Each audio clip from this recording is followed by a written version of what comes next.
Hello दोस्तों।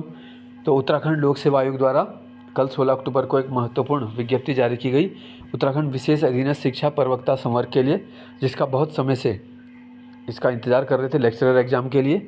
और 613 पद हैं। विस्तृत विज्ञापन जो है आपका कुछ समय में आ जाएगा डिटेल कि सामान्य शाखा, महिला शाखा और किस सब्जेक्ट में आपकी पोस्ट कितनी है ना।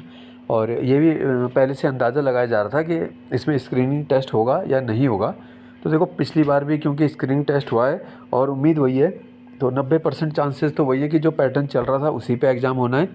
क्योंकि जो जितने बच्चे अप्लाई करते हैं लाखों, उन सभी को मेन एग्ज़ाम में बिठाए जाना भी संभव नहीं हो पाता है। इसीलिए एक स्क्रीनिंग टेस्ट प्री एग्ज़ाम के तरह होता है वो, और उसमें आपकी एक कट ऑफ ली जाएगी, फिर आपको मेंस एग्ज़ाम यानी जो आपका सब्जेक्टिव होता है उसमें देने के लिए बिठाया जाएगा, है ना। तो उम्मीद है इसी पैटर्न पे होगा। अगर उसी तरह से होता है तो आपको स्क्रीनिंग टेस्ट के हिसाब से ही तैयारी करनी है।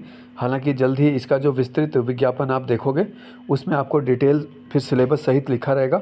और फिलहाल जो डेट्स महत्वपूर्ण है इसमें 18 तारीख से आपका ऑनलाइन आवेदन शुरू हो रहा है, 7 नवंबर तक है। और अगर कोई गलती हो जाती है उसमें तो 19 नवंबर 2024 को संशोधन कर सकते हैं, ठीक है। 19 नवंबर से 28 तक संशोधन के लिए खुलेगा, है ना।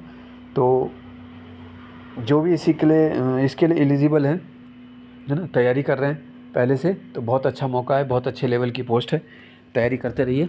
और जीएस वगैरह जो भी इसका फिर स्क्रीनिंग का आपके टॉपिक्स हैं वो आपको तैयार करने पड़ेंगे पहले, क्योंकि अगर आपका पहले वाली कट ऑफ में नहीं आता है तो सेकंड में कैसे आएगा, है ना। मेन सब्जेक्ट मान लो आपका अच्छा है लेकिन आपने जीएस नहीं पढ़ा है, जो स्क्रीनिंग के सिलेबस नहीं पढ़ा है अच्छे से, तो आप वहाँ तक नहीं पहुँच पाते हो। पिछली बार ऐसा बहुत सारे स्टूडेंट्स के साथ हो चुका है ना। तो पिछली बार का जो एक एग्ज़ाम हुआ था उसमें मैंने भी एक प्री एग्ज़ाम यानी स्क्रीनिंग टेस्ट के लिए ग्रुप बनाया था, और उसमें लगभग 25-26 स्टूडेंट जुड़े भी थे, जिनमें से काफ़ी लगभग 40-45% का क्लियर भी हो गया था, है ना।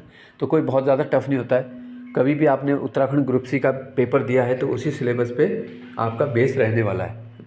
तो उसके लिए मैं सोच रहा हूँ कि एक ग्रुप बनाया जाए और शुरू किया जाए लेक्चरर एग्ज़ाम के लिए। तो जल्दी इसके बारे में भी आपको विस्तृत जानकारी दी जाएगी। धन्यवाद।